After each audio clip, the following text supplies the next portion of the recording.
अब देखो, सबसे पहले अपने को काम करना क्या है कि दो ऑप्शन है अपने पास में, पिनाकल और एक जनक पिनाकल।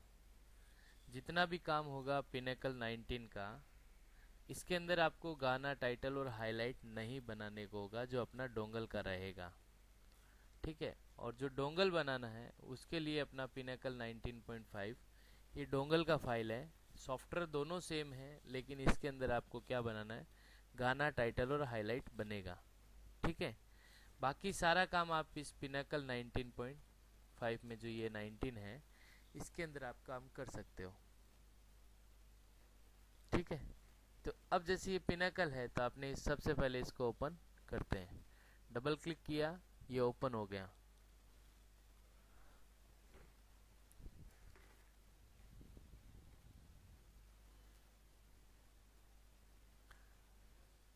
ये जो सबसे पहले ओपन हुआ, तो यूं समझ लो आपके सामने एक ये नया फाइल, एक नया खुला।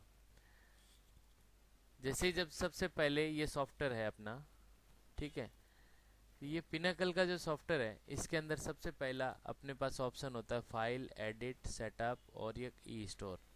फाइल के अंदर वही जो दूसरे सॉफ्टवेयर में नॉर्मल ऑप्शन होते हैं, वही न्यू है, ओपन है, रीसेंट है, मूवी सेव करना है, सेव एज मूवी करना है, या इंपोर्ट या एक्सपोर्ट भी यहाँ से सारे बटन, जो ये इंपोर्ट एक्सपोर्ट है वो यहाँ पे भी बटन दिए हुए होते हैं।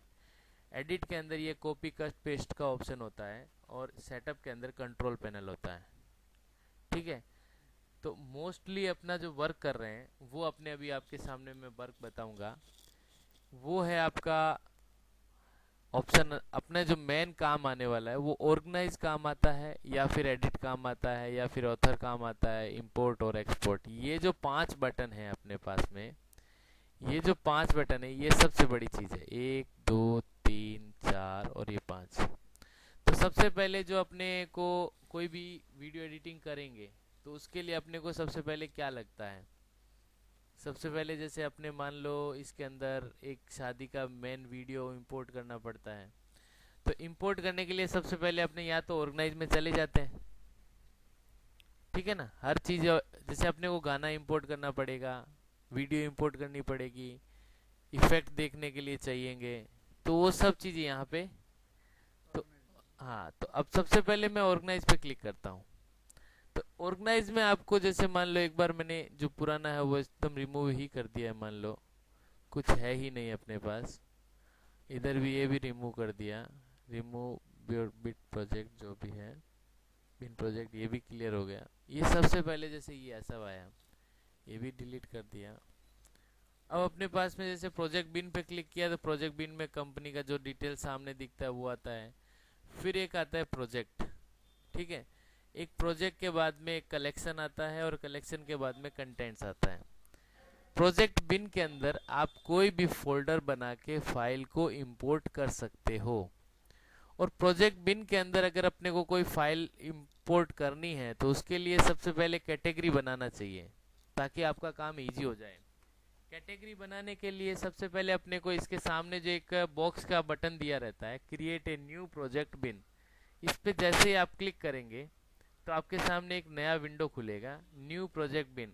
इसके अंदर आपने मान लो पार्टी का नाम लिख दिया XYZ, कि साहब पार्टी है XYZ, इस नाम की एक पार्टी आपके पास में आई, तो आपने इसका फोल्डर बनाया और ओके किया, तो चूंकि वो यहाँ पे आ गया। अब आपके सामने ये जो प्रोजेक्ट बिन के अंदर जो फोल्डर बना, अब ये फोल्डर खाली है, क्योंकि देखिए इसके ऊपर एक फोल्डर बना हुआ है, the sky is the limit. तो इसमें 4 फाइल पड़ा है, लेकिन ये फोल्डर खाली है। ये फोल्डर कहाँ दिखा रहा है, ये इसके ठीक सामने जो फाइल है इसके अंदर दिखा रहा है। अब इसके ऊपर देखो, यहाँ पे इसके सामने भी ये बहुत सारे हैं, तो इनको आप चाहो तो डिलीट कर सकते हो, इनको वापस यहाँ पे बना भी सकते हो। ठीक है। तो मैंने ये सारे डिलीट कर दिए इस तरह से। अभी तक कुछ भी नहीं था, तो मैंने ये प्रोजेक्ट बिन का फाइल पे क्लिक किया हुआ है। अब अगर मैं XYZ पे क्लिक करूंगा, तो ये XYZ में कंप्लीट चेंज हो जाएगा। तो ये ऑप्शन है। अब इसके अंदर इसने लिखा है drag and drop the file here. या तो आप यहाँ पे कोई भी फाइल को डायरेक्ट ड्रैग एंड ड्रॉप कर सकते हो।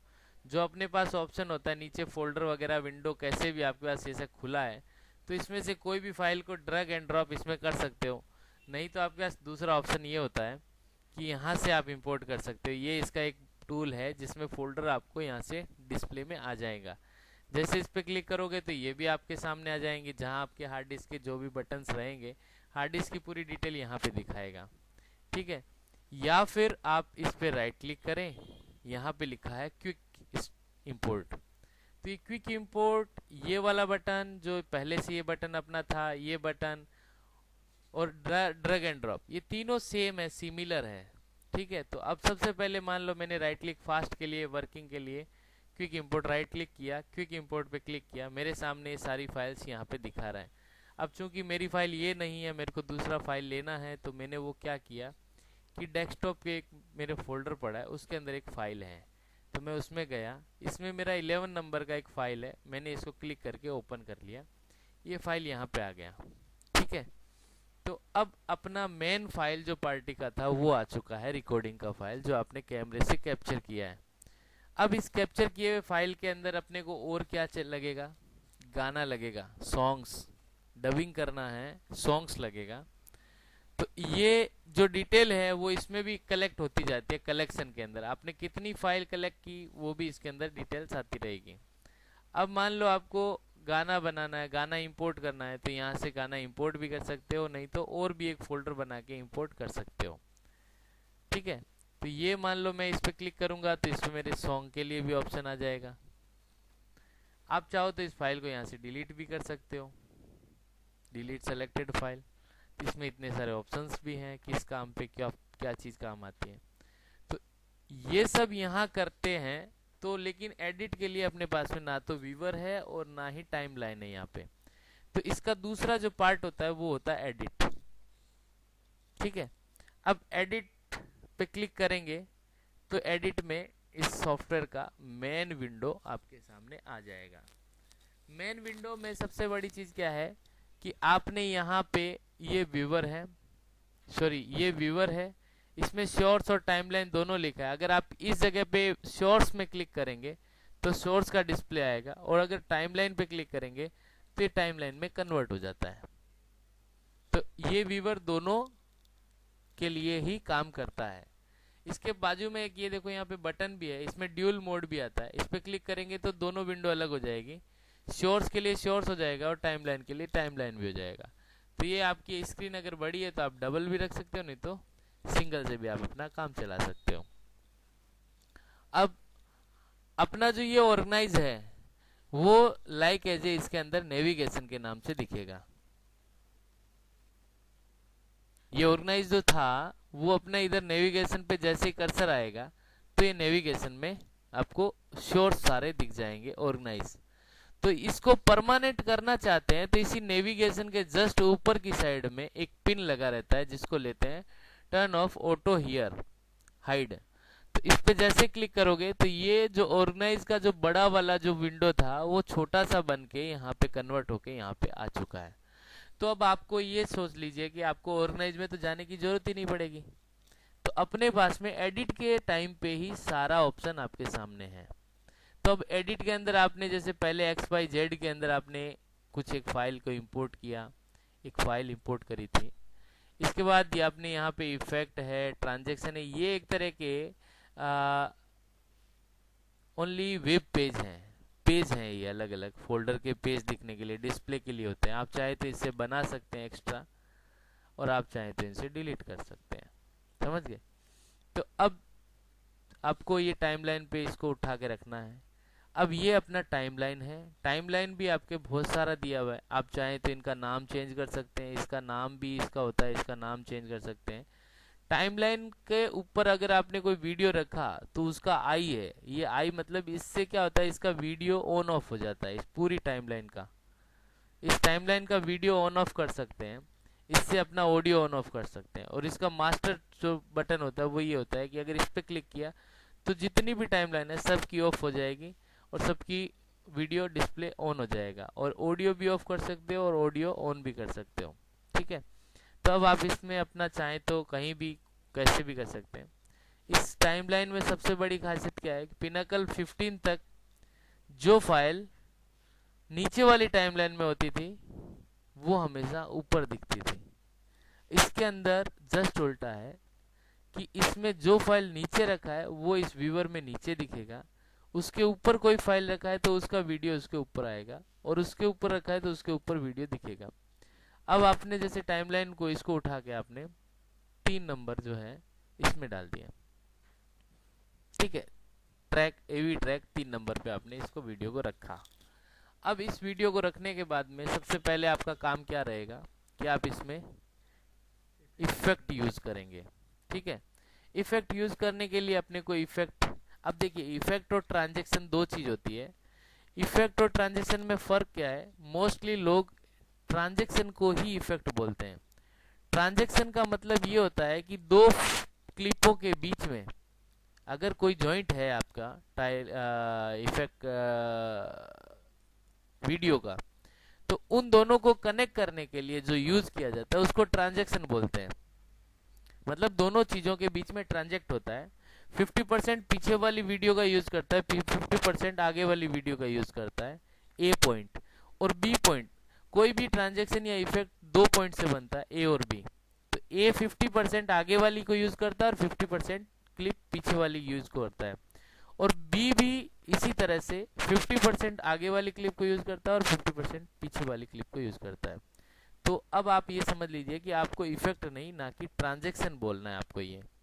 तो दो क्लिपों के बीच में या दो जॉइंट के बीच में जो यूज होता है उसको ट्रांजेक्शन बोलते हैं। जो ट्रांजेक्शन आपके सामने खूब सारे यहाँ पे पड़े हैं, ये जो कंटेंट्स जहाँ पे लिखा है इसके बाजू में, इसके जस्ट नीचे ये ट्रांजेक्शन लिखा है। देखो इफेक्ट और ट्रांजेक्शन दोनों ने इन्होंने डिफरेंट डिफरेंट दिया है। ट्रांजेक्शन का मतलब दोनों चीज़ों को जोड़ता है। इफेक्ट का मतलब क्या होता है कि अगर आपने 10 क्लिप के टुकड़े लगा रखे एक ही लाइन में, तो उसमें से एक टुकड़े के ऊपर आपको कुछ कलर करेक्शन या कुछ अलग इफेक्ट या कुछ डबल मल्टी लेयर, एक लेयर के ऊपर एक लेयर और रख के यूज करना है। उसके अंदर आपको हार्ट शेप या कोई स्टार शेप या कुछ ऐसा शेप देना है, या कुछ इस तरह का कुछ आपके दिमाग में है या कुछ इनके पास में बना हुआ पहले से रेडी रहता है, उसको यूज करना है। तो उसके लिए आप उस इफेक्ट को यूज कर सकते हो। तो वो होता है इफेक्ट। उस इफेक्ट के अंदर क्या होता है कि अगर आपने 3 कट बना रखा है इफेक्ट के, टाइमलाइन में आपके पास में 3-4 फाइल्स रखी है, तो जिस फाइल पे आप यूज करेंगे वो इफेक्ट उसी पे ही पड़ेगा। आगे या पीछे वाली क्लिप से उसको कोई मतलब नहीं होता है, समझ गए।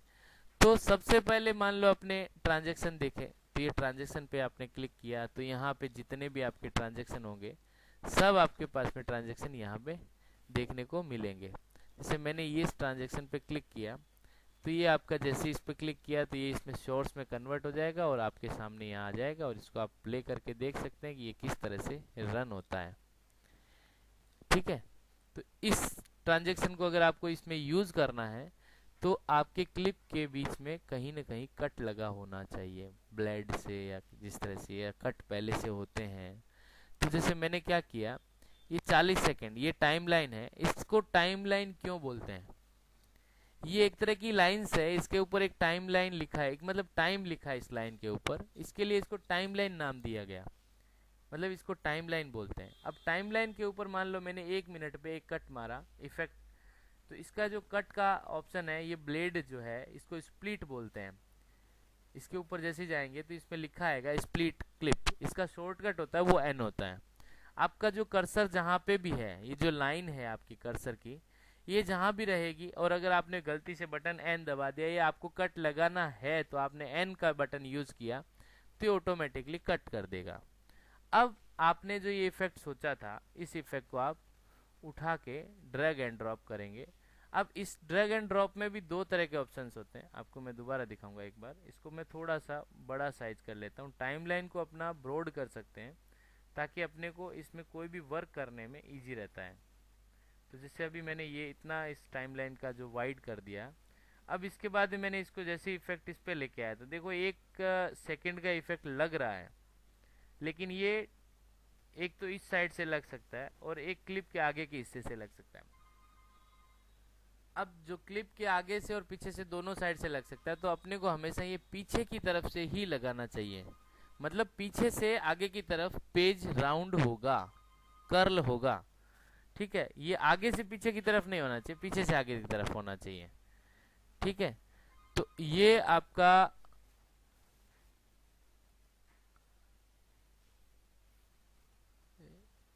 अब ये अपना इफेक्ट लगने के बाद में आप इसको रन करके भी देख सकते हैं।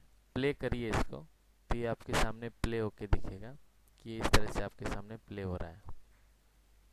ठीक है, अब अपने को ये छोड़ दिया। अब एक्चुअल में अपना ये प्ले जो हुआ वो बहुत ही छोटा था, तो ये इफेक्ट आया और गया, पता भी नहीं चला। ये ऐसे आया और गया। तो इस इफेक्ट को अपने ऐसा, इस कर्सर को अगर इस पॉइंट पे लेके जाते हैं इफेक्ट के, तो इसके पास में ये कर्सर चेंज हो जाता है। देखो ये कर्सर और ये कर्सर में चेंजिंग है। इस कर्सर को यहाँ लाने के बाद में इसको पकड़ के और भी खींच सकते हैं, जितना बड़ा चाहिए उतना कर सकते हैं। जैसे ये बड़ा होएगा तो इसका टाइमलाइन भी बड़ा, मतलब जो टाइमिंग है इसका, तो वो चेंज हो जाएगा। तो ये धीरे धीरे आपके सामने डिस्प्ले में आएगा। ठीक है, अब ये सब होने के बाद में आप इस तरह से कहीं भी आप अपने कट लगा के इफेक्ट, या जो जॉइंट वाली क्लिप नहीं है तो उसको ऐसे यूज कर सकते हैं। ठीक है, इसमें सबसे बड़ी चीज ध्यान रखने वाली बात क्या होती है कि देखो इसमें ओवरराइट मोड और कई 3 तरह के मोड होते हैं। एक तो ये मोड है, एक ये है और एक ये है। तो ये जो कर्सर है, इस कर्सर को यहाँ लेके जाएंगे तो इसको बोलते हैं स्मार्ट एडिट मोड। इस मोड के अंदर क्या होता है कि अगर आपने 4 लेयर में फाइल रखा हुआ है, 4 लेयर पे सब पे फाइल रखा है और चारों में थोड़ा थोड़ा गैप है, और आपने एक भी लेयर में से कोई गैप डिलीट किया, तो चारों के चारों लेयर एक साथ आगे मूव हो जाएंगे। सेकंड मोड होता है एरो की लेफ्ट टू राइट। इसको अपना इंसर्ट मोड बोलते हैं। इंसर्ट मोड में क्या होता है, जिस लेयर पे आप वर्क कर रहे हैं, ठीक है, मान लो आपने एक फाइल लिया, ये यहाँ पे मैंने इसको कट किया, एक यहाँ पे भी मैंने कट किया। अब मेरे को ये वाला जो पोर्शन है वो नहीं चाहिए। ठीक है, तो आपने अगर ये वाला ऑप्शन लिया हुआ है इंसर्ट मोड, तो इसको अगर आप सेलेक्ट करके डिलीट का बटन दबाते हैं तो फाइल आगे ऑटोमेटिकली जॉइंट हो जाती है। ठीक है, चूंकि मैं इसको कंट्रोल जेड करता हूँ, ये रिटर्न आ गई। इसके बाद में एक ओवरराइट मोड है जो right up to down arrow बना हुआ है। अगर इसको लेके मैं अगर इसमें डिलीट मारता हूँ तो देखो इसमें डिलीट हो जाता है, लेकिन वीडियो अपनी सेम कंडीशन में पड़ा रहता है। ये overwrite mode, insert mode, smart mode, ये कब काम आते हैं? Mostly insert sorry smart mode होता है, ये काम कम आता है। लेकिन जो इंसर्ट मोड है ये काम जब आता है जब अपने कोई भी एडिटिंग करने बैठते हैं, मतलब जहां अपने ट्रांजैक्शन यूज करेंगे उस जगह पे ये अच्छा वर्क करेगा, ताकि आपकी कोई भी फाइल होगी उसको ऑटोमेटिकली ये गैप नहीं रहने देगा, आगे से आगे ज्वाइंट करता जाएगा। और अगर जब आप डबिंग करते हैं तो डबिंग के अंदर ऑडियो जब आप इसमें रखेंगे, तो अगर ऑडियो में से कोई भी हिस्सा आपने कट किया तो वो अगर अपने आप ज्वाइंट हो गया तो आपका सारा सेटिंग चेंज हो जाएगा। तो इसको सही रखने के लिए अपने ओवरराइट मोड वर्क करते हैं। तो इसमें अगर अपने ऑडियो काट भी दिया तो अपनी जगह पे ऑडियो पड़ा रहेगा, और जो हिस्सा ऑडियो का नहीं चाहिए वो आप डिलीट करेंगे, तो आपके लिए आप जैसा चाहेंगे वैसा कर सकते हैं। ठीक है, तो मैं इसको यहाँ पे एक बार स्टॉप करता हूँ।